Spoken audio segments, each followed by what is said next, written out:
Welcome back, friends.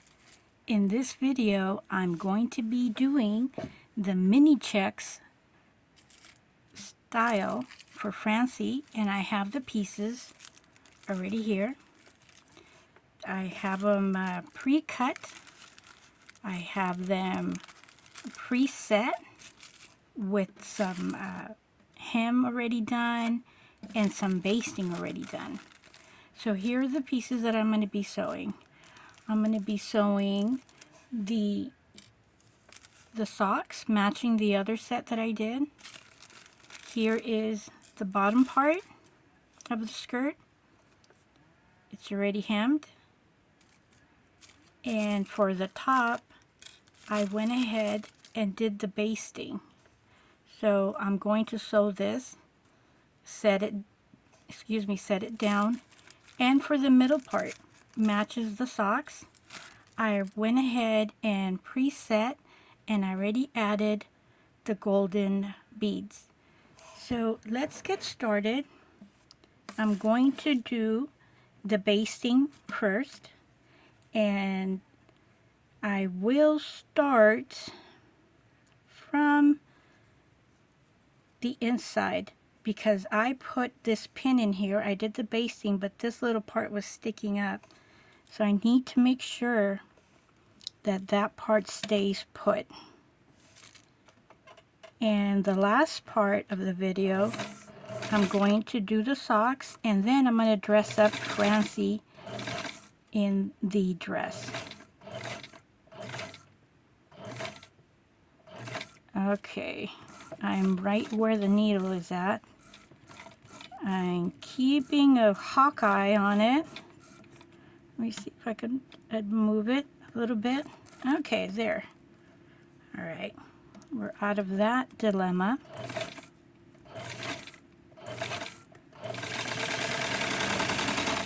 And now I'm going to do the other side.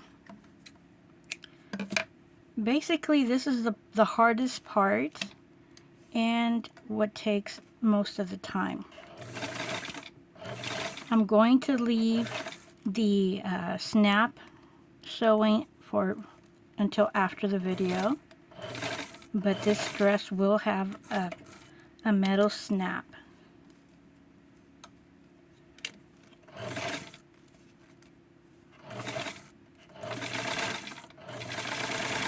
Okay, here we go.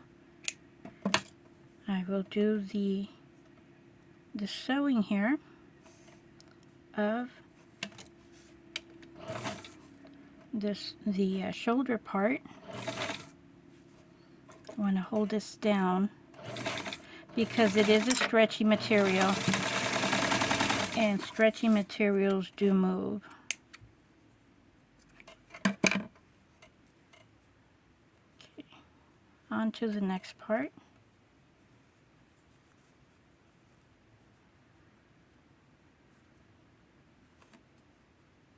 What I did last time is I folded it, so I will fold this in, and I will do the same for the other one.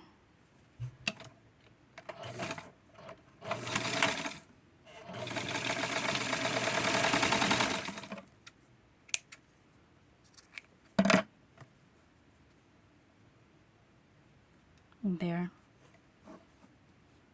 I'll go back.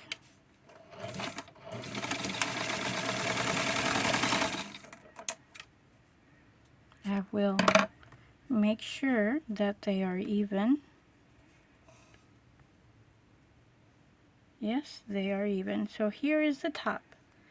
Now we're going to put, I want it to be on this side. So there we go.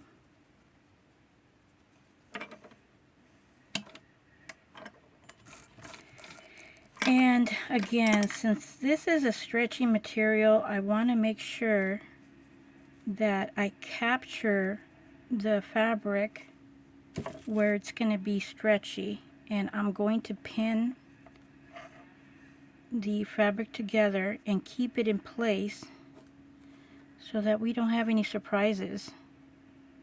Alright, I will hold it with my fingers.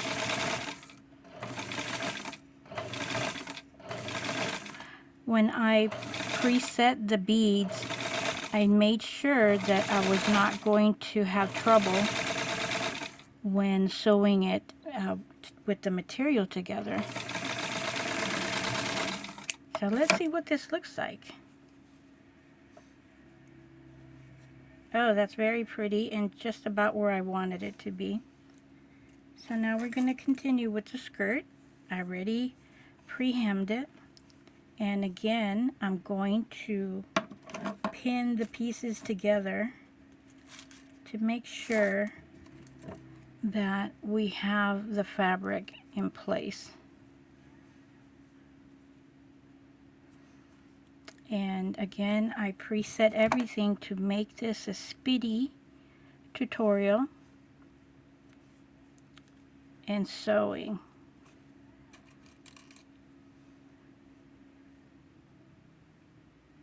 Oh, that's not a good one, and I definitely don't want to poke a hole. So let's sew it from here, actually, because I want to keep an eye on the bead.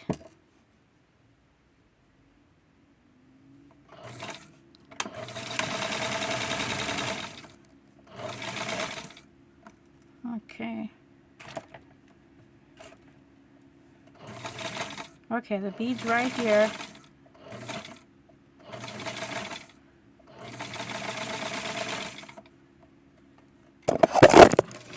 Oh, sorry about that.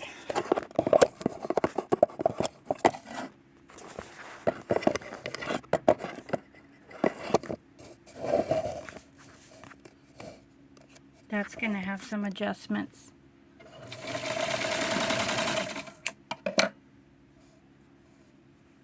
And here we go. So we are going to sew the dress together. And definitely in this part, I'm going to, I put the two waist areas together to make sure we have a good view and connection for the custom dresses that I make. And I chose to keep it vertical so that it could match the other Francie dress that I made. Okay, alright, I'm going to move this out.